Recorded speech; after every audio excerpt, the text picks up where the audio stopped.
ខ្ញុំមានអារម្មណ៍ថារៀងស្ដាយដែរដែលខ្ញុំអាចបានទៅទស្សនារឿងអ្នកស៊ើបអង្កេតប្រុសក្បត់សាច់រឿងគេហ្នឹងអ្នកនរគ្នានៅពេលខ្ញុំទៅមើលខ្ញុំមានអារម្មណ៍ថាដូចខ្ញុំកំពុងតែអង្គុយទស្សនារឿង K-drama អញ្ចឹងនិយាយមែន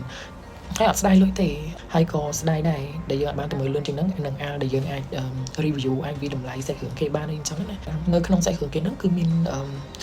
វគ្គចាប់ចម្រិតណានឹងគឺផ្ដោតខ្លាំងទៅលើឈុតចាប់ចម្រិតហ្នឹងហ្មងហើយយើងអត់ដឹងថាតើតួអង្គណាដែលជាតួអង្គនៅក្រោយនៃរឿងនៃអាករណីចាប់ចម្រិតហ្នឹងអញ្ចឹងណាគឺយុទីអត់ដឹងហ្មងហើយតើតួអង្គគេនឹងមានការពាក់ព័ន្ធគ្នាបែបមិនខ្លះមានរបៀបពាក់ព័ន្ធគ្នាប្រតិកលាគ្នាបែបមិនខ្លះខ្សែជីវិតគេទៅវិញទៅមកហ្នឹងគឺយើងអត់ដឹងហ្មងហើយយើងពិបាកក្នុងការស្មានហើយមួយទៀតរបៀបថាបើនិយាយពីសាច់រឿងហ្នឹងវារបៀបថាវាមានឈុតដែលឲ្យយើងសង្ស័យពីតួអង្គមួយហ្នឹងឥឡូវទីហោថានៅក្នុងរឿងគេហ្នឹងមានតួអង្គថា5 6នាក់អញ្ចឹងគឺយើងសង្ស័យថាអូ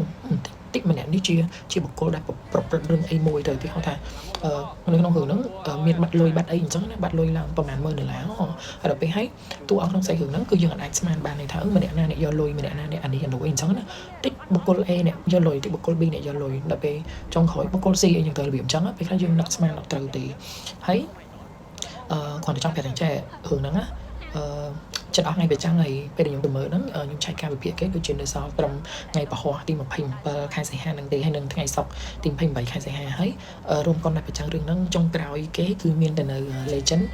សាខា Eden តែប៉ុណ្ណោះដូចហ្នឹងគឺសាខាផ្សេងទៀតអស់ហើយដូចខ្ញុំនិយាយចង់ខ្ញុំស្ដាយមែនតើអ្នកអត់បានទៅមើលរឿងហ្នឹងតាំងពីដំបូងហើយអ្នកដឹកនាំរឿងហ្នឹងគឺគាត់ដឹកនាំរឿងភូមិបុរាណហើយរឿងហ្នឹងក៏ល្អមើលដែរការពេលដែលទៅមើលរឿងភូមិបុរាណហ្នឹងណាអញ្ចឹងអ្នកដឹកនាំដដែលហ្នឹងគាត់មកដឹកនាំរឿងអ្នកស្វែងរកអ្នកស៊ើបអង្កេតប្រុសក្បត់និយាយទៅរឿងគឺល្អមួយដូចគ្នាហើយរឿងចំណងជើងអីហ្នឹងគឺខ្ញុំគាត់ស្ដាប់ទៅក៏ដឹងវាលក្ខណៈបែបស៊ើបអង្កេតប៉ុន្តែយើងអត់នឹកស្មានថារឿងខ្មែរអាចថតបាននៅក្នុងកម្រិតហ្នឹងទាំងប្លង់ថតទាំងការកាត់តហើយនឹងដូចថាឈប់អ្នកទៅសេសាច់រឿងពីមួយវគ្គទៅមួយវគ្គហ្នឹងជួនកាលយើងអ